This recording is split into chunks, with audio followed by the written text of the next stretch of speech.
Hi, Flosstube. So I was gonna try and live stream. However, I'm not popular enough. I'm not one of the cool kids. But whatever. I didn't want to live stream anyway, YouTube. So basically, because I don't have 1,000 subscribers, I am unable to do the whole live streaming thing on mobile devices. Apparently, there are some things that require you to be fairly popular. So I had pizza.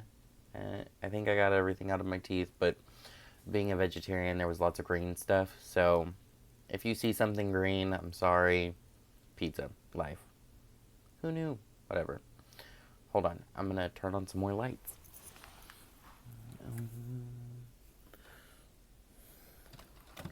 Like this one.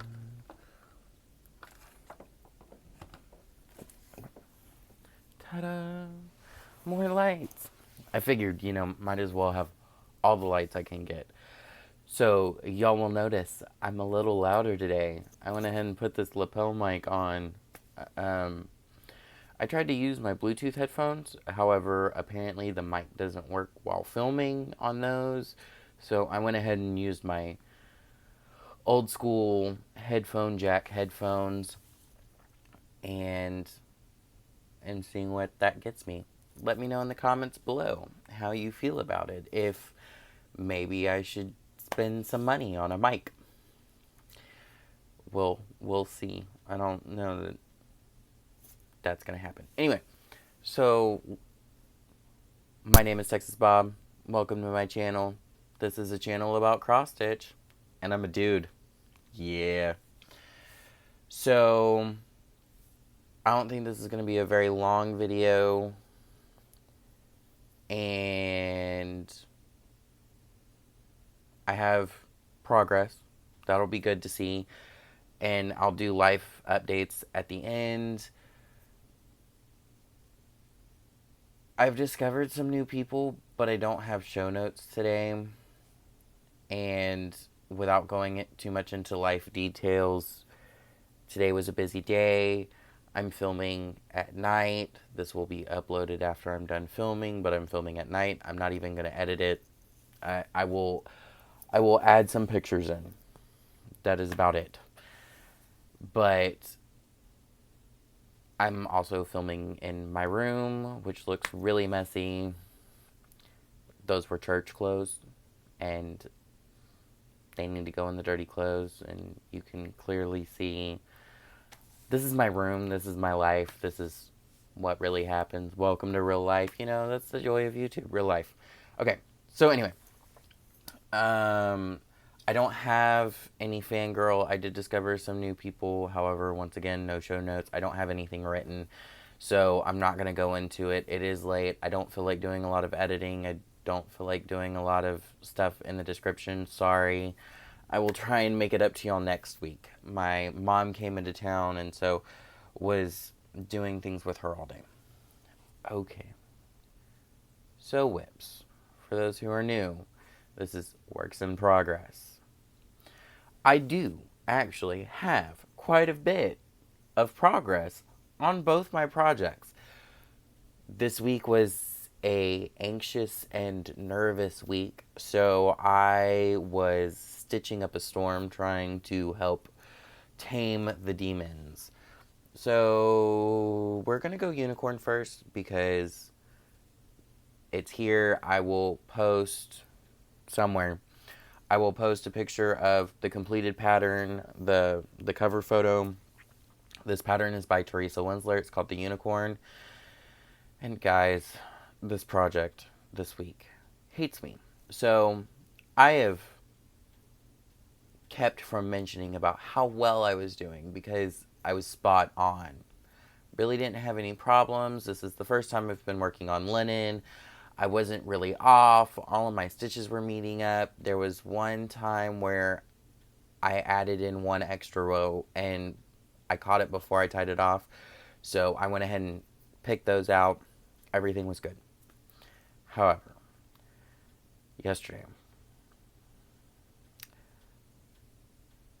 I was stitching for homework. I'll explain that later. And I noticed But there was an area where I didn't have enough room. I was like over one thread because, it's 2/2. So all of a sudden it was like 2/1. I was like, wait, this doesn't seem right. And I found out where I went wrong. Wasn't a big deal. I just worked around it. I have a couple of areas. I'll show you. Okay, so it was actually right. You aren't going to be able to see that. Who am I kidding? You're not going to be able to see that. My camera's not that good, y'all. iPad. I love my iPad. I love you. But, I mean, maybe, will it?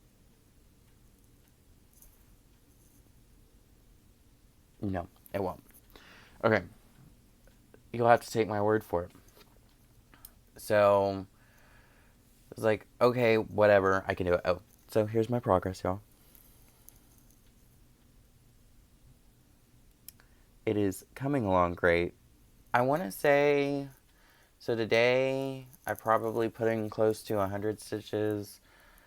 This week I've probably done about 200, maybe 3. On my other project, I actually have a fairly good idea of how much I've done. So there will be another video up here for comparison on what I got done this week. You can see the leaves. It looks. I hear Flosstubers talk about this all the time about how good their stuff looks on camera as opposed to real life. And in real life, I'm like, really don't see much. On camera, that looks great, y'all. Like, absolutely phenomenal. So there was an area over here where, in this dark area, where the stitches are 1/1. I will say, those holes, though. I guess my tension's a little too tight in some places. Anyway, I digress. So there was an area over here where, and it's up by one of these leaves, where I noticed that I was over one thread. So I just did 2/1 for 2 stitches. Wasn't that big of a deal. Okay. And then I get here. That little leaf.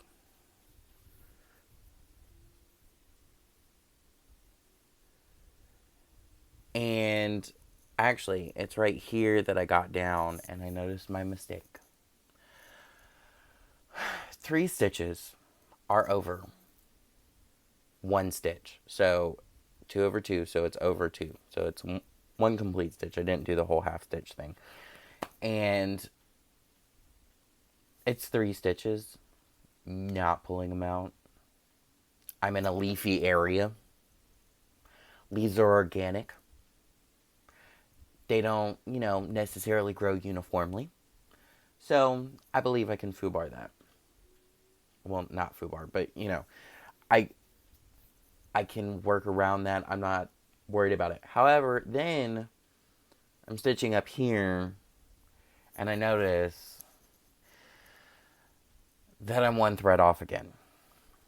So I'm not worried about breaking my streak anymore. So I was doing great. This is my first time working on linen.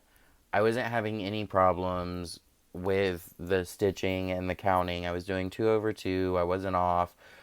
Blah, blah, blah, blah, blah. It was great. I didn't want to say anything on Flosstube because, once you start bragging about how great everything's going, that's when it all goes to hell.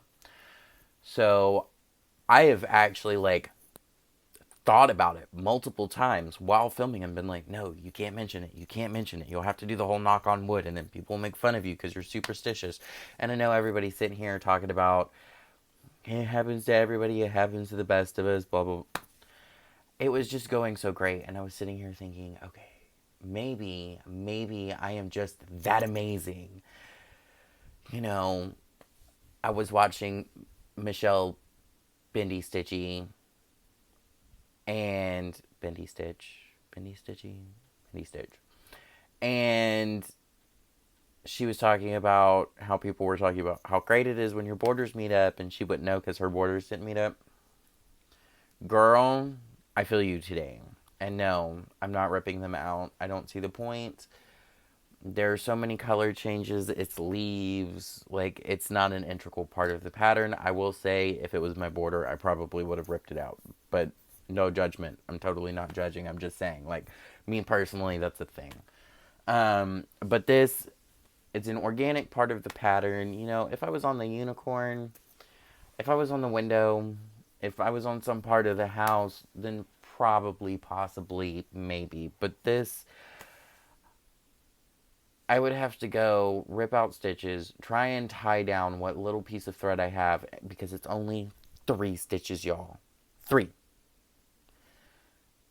And I'm just, nope, not doing it. Nope, not interested. Okay, so I'm trying to make this video short, but here I am just jabbering away.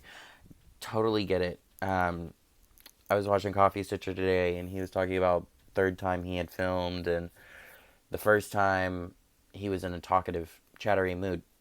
I totally would be down for talkative, chattery. By the way, Coffee Stitcher. Like, names his real name is Garrett. I'm really bad about just calling people by their YouTube name, but that's how most of you know them anyway. So, anyway, Garrett, which is my cousin's name as well. He knows that. Anyway, I digress again. So, I totally wouldn't mind listening to him ramble, like you are listening to me ramble. Okay, so I have something really cool that I want to show off. You're gonna see it anyway while I'm doing the whole showing you my progress. But look at my needle minder, guys. I made that. Totally, I made that. Well, I didn't make the wood piece. The wood piece I found at a thrift store for artists called the Texas Art Asylum in Houston. Look it up. If you don't know what it is, you need to definitely.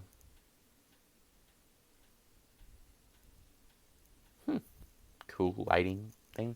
Anyway, so you should definitely check them out. They are really cool. But anyway, so it was just this piece of wood that they like put enamel on, and I just glued a magnet to the back of it.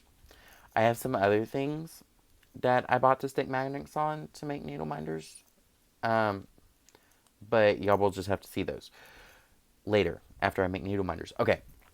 So anyway, picture of pattern, picture of last time I showed it to you, and just so you know, they may not be there in the order that I said them. I'm just gonna put them there somewhere, guys. It's been a long day. But lots of progress on this. And this one, I told you I was going to tell you about how many stitches I put in this. Since the last time I saw y'all, I've probably put easily 500 stitches in this. And I think it's more, but I'm not going to lie. And I told you I could be accurate, but let's see. 1, 2, 3, 4, 5, 6, 7, 8, 9, 10, 11, 12, 13, 14, 15, 16, 17.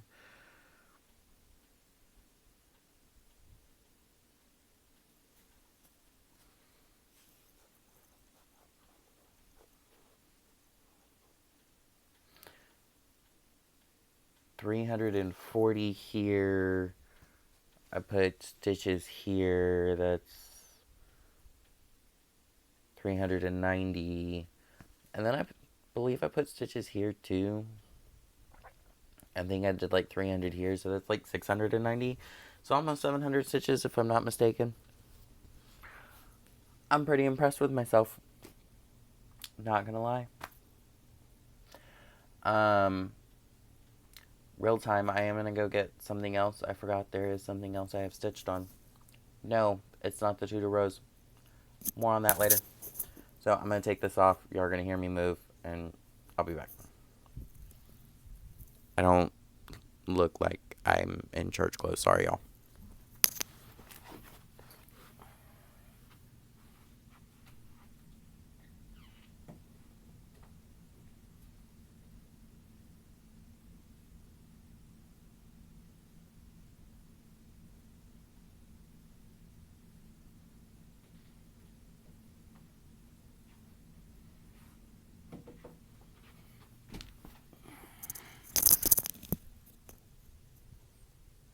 Okay, sorry, I know this is probably loud, and everybody who's like noise sensitive is hating me right now.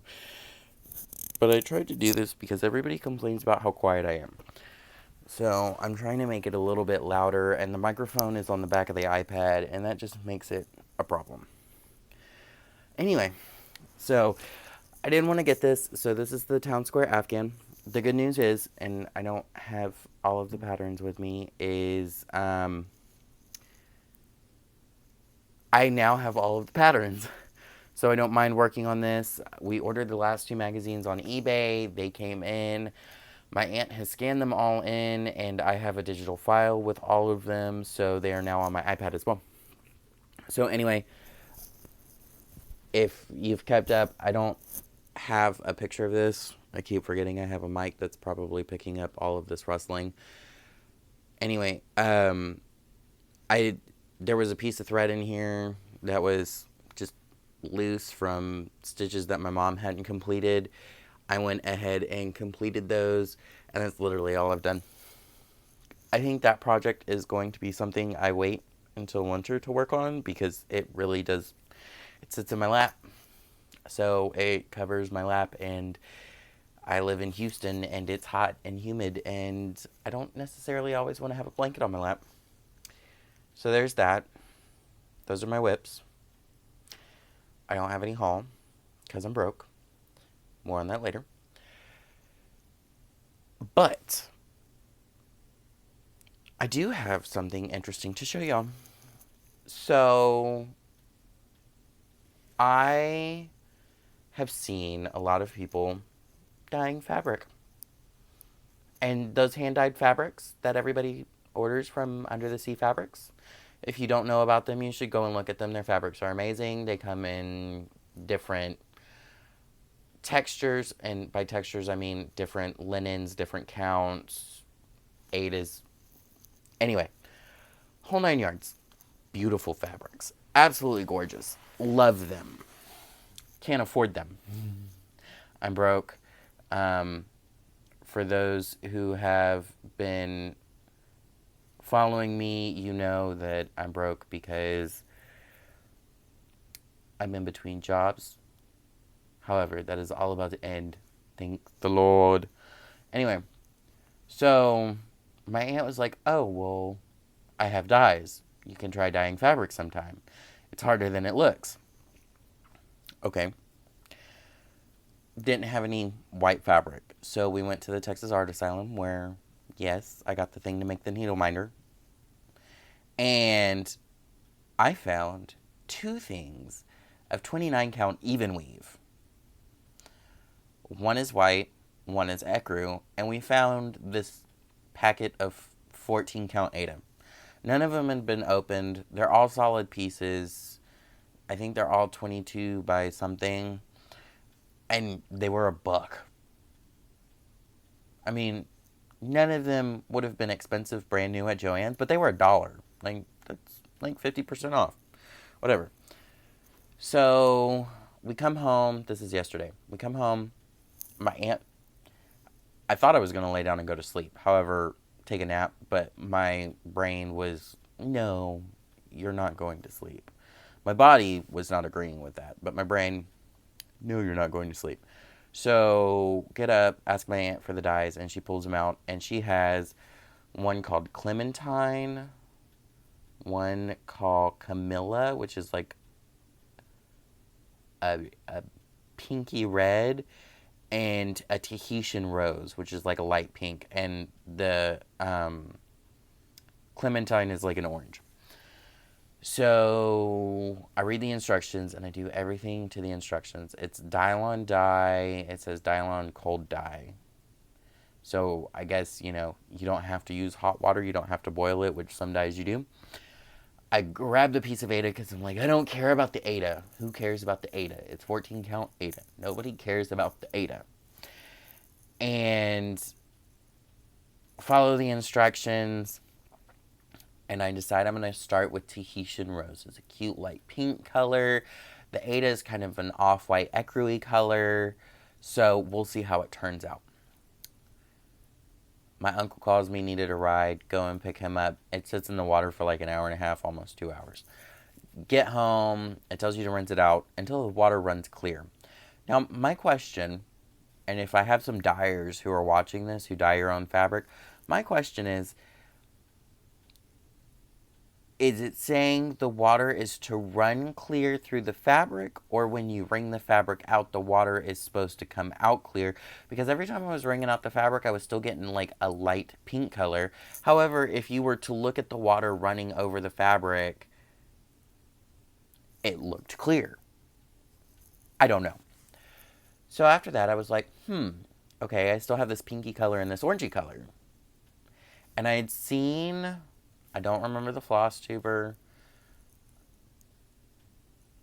I'm going to try and write show notes throughout this week again, and I will try and remember to figure out where I found the YouTuber who did it. Anyway, it was on dyeing fabric, and she used a mason jar. However, she did this really cool technique where she put the fabric in the mason jar, and then she poured in one color, and then she poured in another color on top of that. And she didn't shake it so that the colors stayed separate. And it did this really cool thing where there were two tones on different parts of the fabric. Like, so she started with a light blue. Then she added, for the second dye where she did the two-tone, she did like a green and then a dark blue. And it was really, really cool. And I was like, okay, well, I kind of want this fabric to be sunsetty. And so I wanted clear definition between like one color and another color. I didn't like, I'm not talking like a line where it's all of a sudden it changes. I wanted, because I was using the bright pink and the orange, I wanted like the top to be bright pink and the bottom to be orange. So when I put the fabric in the jar, I kind of made sure that it stood straight up, and because it couldn't stand all the way straight up, they were bent a little. I'll actually show you after I show you the fabric. Anyway, and I left it in there for probably about an hour and a half, 2 hours, and rinsed it, and it came out gorgeous, y'all. I'm actually a little sad that this wasn't on the Even Weave that I bought. Because look at this. So, this top part is the pink color. This was at the top of the jar. And you can clearly see where this fabric was not sitting in the jar completely. So, this is more of a pinky color, whereas this is more of an orange color, and it's coming out kind of yellow, but it's more of an orange color. You can still see a little bit of the pink. So the pink, the light pink that I did, that you see a lot here.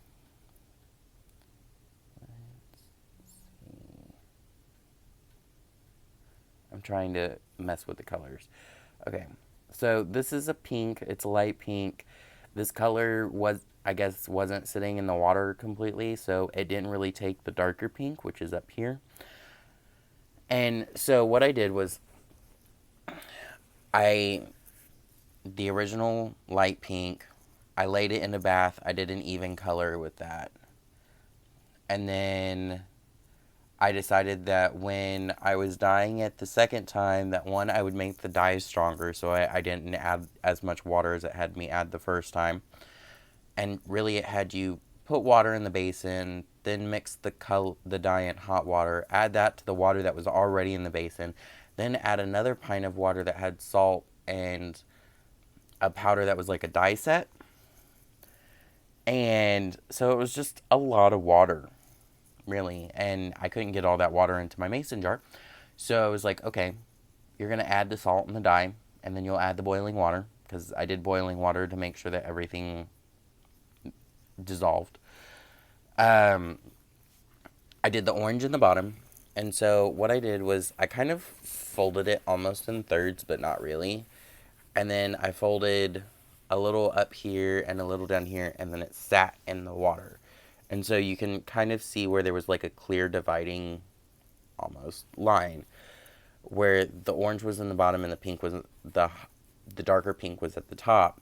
And I mean, I really it really does look sunsetty.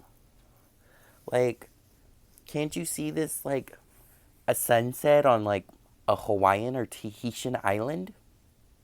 Tahitian rose, I had to throw that in there. It really is pretty. Now, I rinsed it out and it was mostly clear when I wrung it out. It still had a little bit of orange. That orange took forever. Like, I probably washed that fabric, no lie, for 30 to 45 minutes. And it may have been longer. I wasn't keeping track. So that's one of those that I rinsed it until I was just done rinsing. And they tell you that you're not supposed to dry it with direct heat. I threw it in the dryer on cotton, which is high heat, and it was like, no, I want to see what it looks like dry. No joke, want to see what it looks like dry. And it came out and it was still a little damp in places, and I was kind of peeved that I didn't do it on my even weave. And I threw the dyes out, so I didn't have any more dye because I used all that I had. And this morning I went and showed my aunt at like 7 o'clock in the morning because that's when I woke up. And she said, I love it. I might steal it from you. I was like, it's 14 count Ada. You can have it. So she has this project that she's working on. If she starts it on this fabric, I will show it to y'all. It's super cute. It's a little raccoon holding a frog, and it says care. But I can't get over how good this dyed. So we did go buy more dyes. I stuck with Dialon. They are powdered dyes. I've heard that they dissolve better. I want to try ice dyeing. However, this brings me to my question. I want to know, I want an opinion. We'll put it to a vote. I've decided to do the Tudor Rose on purple. And I figured the 29 count even weaves that I have would be perfect. And we bought purple dye today. Joann's. Discounts. Coupons. Love it. Anyway. So, purple is considered a royal color. The Tudor Rose is named after the Tudor dynasty. It was a motif that was common in outfits, decor, like, you name it, it was kind of everywhere. It was a representation of their family, hint, the Tudor Rose. So I wanted it to be on a royal color. So purple is a royal color. So is red, and so is... I want to say that blue was a royal color too, but I know purple and red for sure.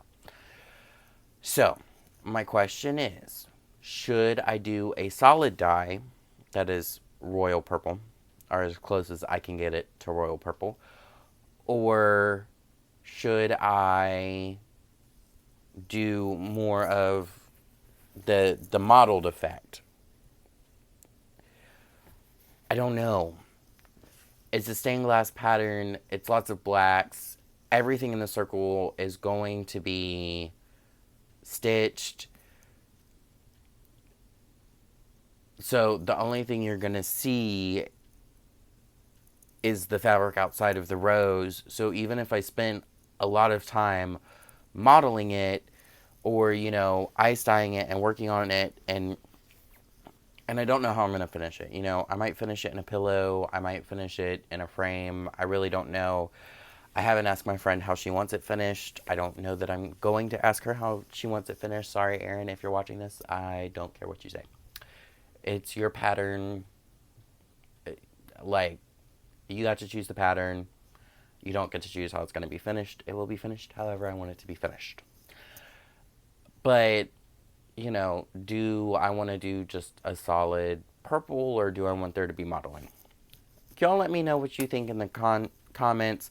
Like I said, I dyed this twice, 3 different dyes, and I was thinking about trying an ice dye, the ice dyeing method, which gives it a lot more modeling. It's a lot harsher color variations. And so I was thinking about doing that, and it would make it look like the stained glass effect, which I think could look cool. But once again, I don't want to waste a lot of dye or a lot of time dyeing something that most of the fabric's going to be covered or you're not going to be able to see it. So, comments below if you feel the need. So, good news. By next Sunday, I may have hit 500 subscribers and maybe doing a drawing. Well, a raffle. Raffle. Is it a raffle? A giveaway. There, that's what it is. A giveaway. I have quite a few patterns that my aunt has decided to give me as a way to thank all of my subscribers. So at 500, I will be doing a giveaway. It will probably be on the next video. So I'm really not going to go over much. I will show the patterns then and will give you the instructions as what to do. However, I do want to warn y'all. If you are subscribers and you are seeing this now, this will be reiterated in the next video where I show off the pattern that I will be giving away. There are charms with the patterns, by the way. If you win,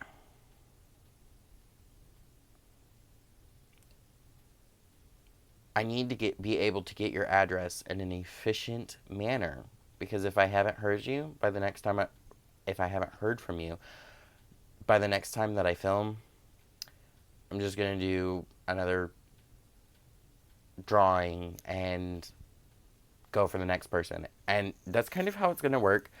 I've heard a lot of the Flosstubers talk about how difficult it is to get a hold of people after they've won, and I personally have not entered any drawings or giveaways because I don't,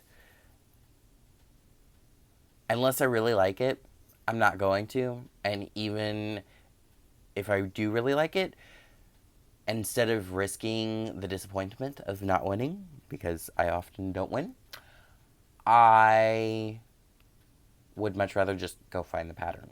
If it's a pattern that's out of print, I would probably be willing to enter the raffle, but I'm not going to get my hopes up. I'm just going to think that I'm going to lose, and that's just disappointing. So I prefer not to be disappointed. So, let's see. Is there anything else?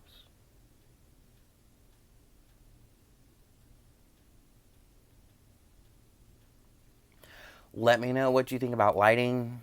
Let me know if you've made it this far. Let me know what you think about the microphone, if that's something that y'all like, or if y'all thought the movement and the background noise was just too much for y'all.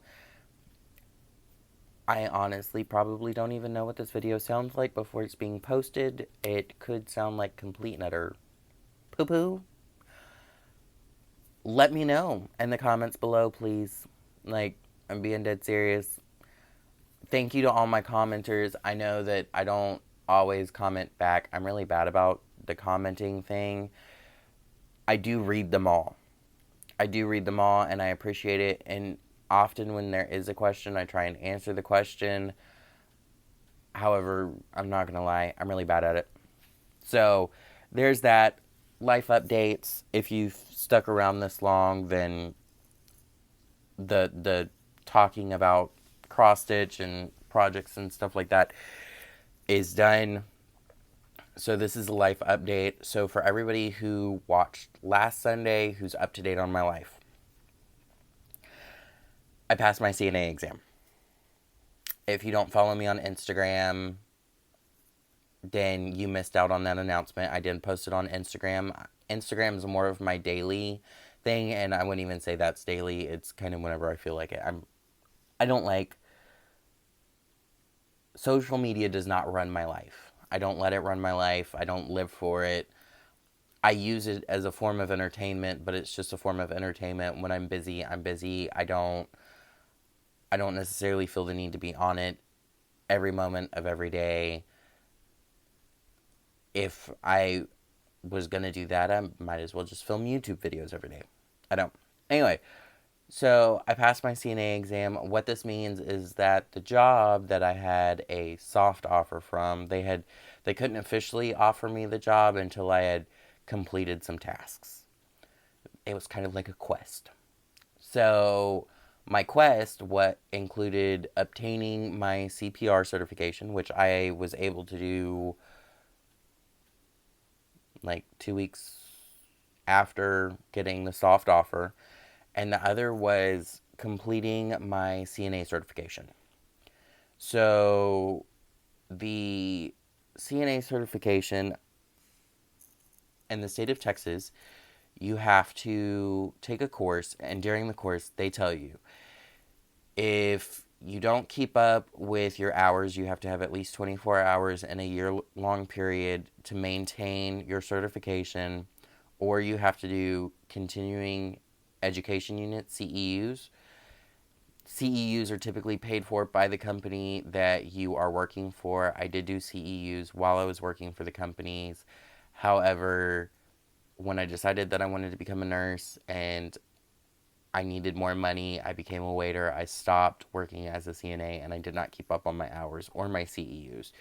So my certification expired. My instructor during the CNA course told me that if I let that happen, that I was going to have to pay the $850 again, plus the book, to retake the course to get this certification.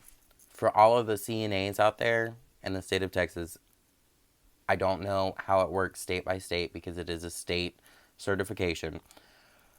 So, in the state of Texas, if you let it expire, you can actually fill out paperwork, call the Texas Nurses Registry, talk to them.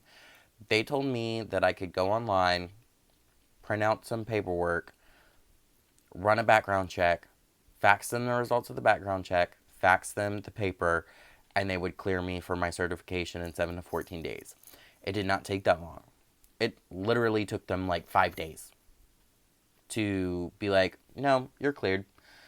I got an email. I actually got like 5 emails from them saying that I was cleared.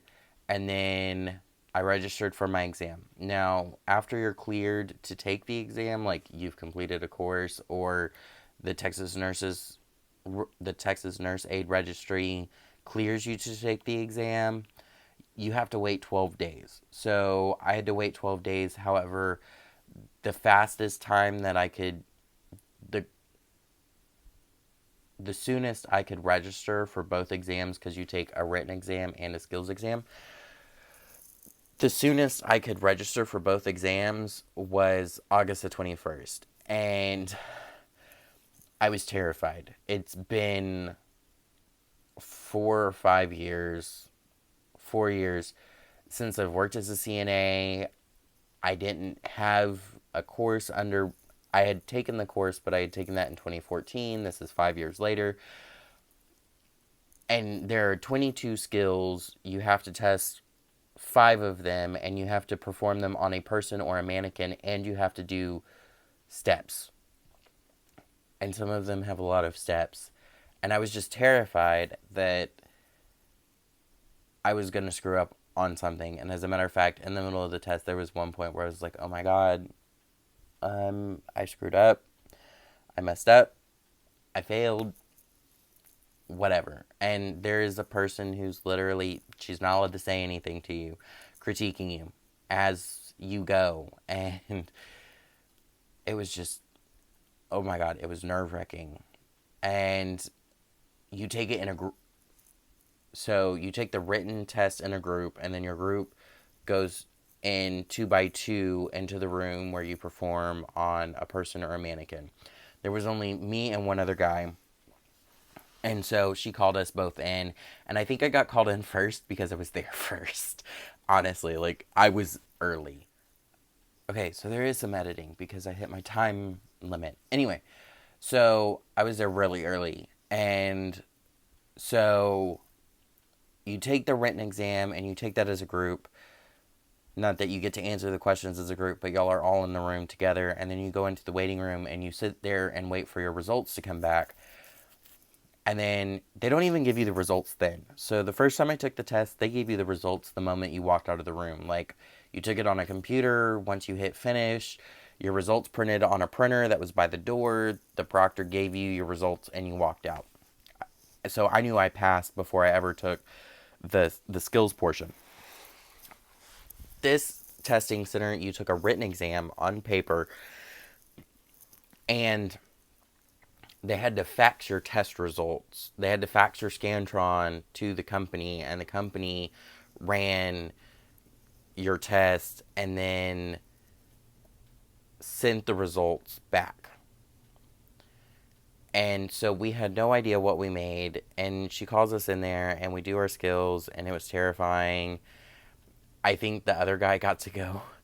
He got to go in with me because he was the only other guy, and because you're performing skills on a person, I guess they didn't want it to make it awkward. Now, the bed bath, peri-care, which is perennial care on a female, and catheter care on a female, you perform on a mannequin. You don't perform those on a live person. Don't worry. But there are other skills that you do have to perform on a live person because you have to be able to walk them around. And so, they wanted it to be a guy with another guy so that there was no concern about inappropriate whatever. And so then she has us, we're done. You still don't know how you've done at this point.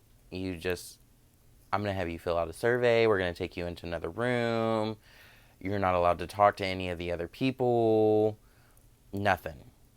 If you text them, I'm going to have to take all their phones away. So we fill out the survey. She goes, I'm going to go reset up the room and I'll be back with your results.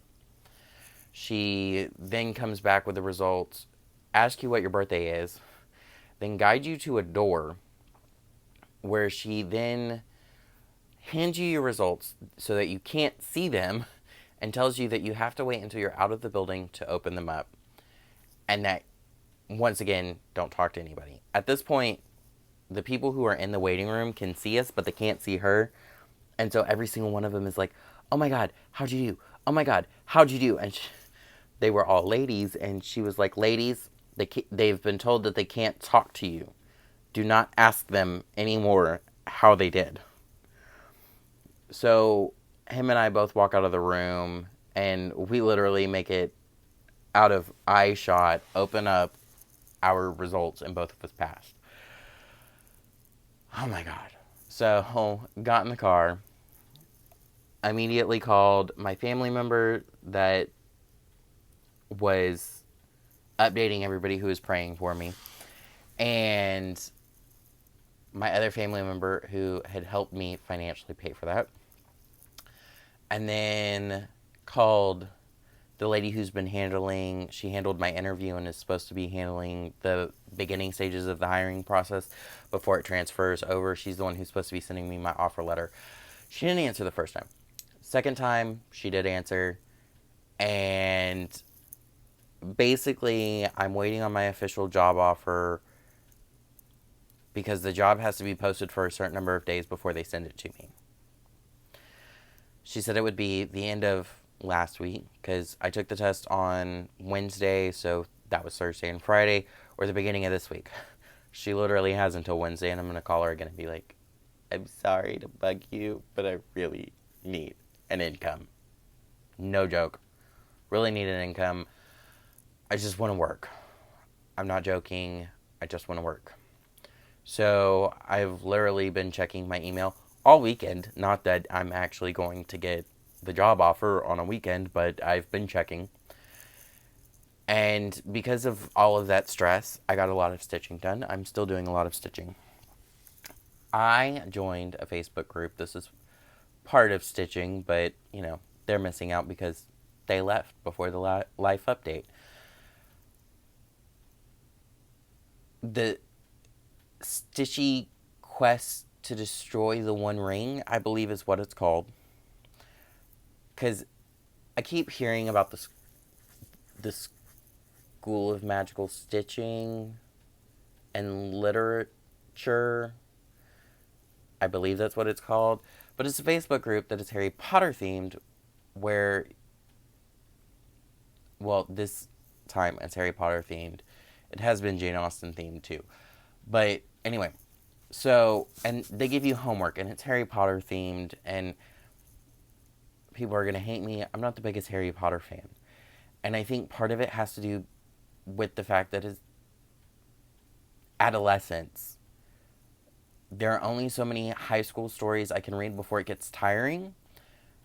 I lived through high school. I don't know about y'all, but my high school experience was hell. Growing up as a gay man in Texas, because I did not always live in Houston, I lived in some small towns, sucked. The derogatory remarks that you hear from people and the way people act is just disgusting, because high schoolers are ignorant assholes. I'm sorry, there is no other term for it. Pardon my French. It's the truth. So, I don't want to live through that again. And, you know, there is a whole bunch of bullying, and it brings back bad memories that I just don't want to be a part of. However, Lord of the Rings, I'm totally down for. Lord of the Rings is adults. It is. And sorry if y'all can hear that really loud, but my chest itches. And I love it. I've done some of the homework. I'm trying to do the catch-up event, which is supposed to be monthly. I'm kind of sad that I started late. Like, I feel like pretty late, but it is kind of cool, and I'm really enjoying it. And it's encouraged me to do a lot of stitching. So I'm going to try and keep up with it. I'll try and make sure that update is part of the stitching event. Stitching portion of this Flosstube, and I hope it's not too long. I don't think I kept it as short as I wanted to, but then again, I don't have notes, and this is real life, so keep on stitching, y'all. Bye.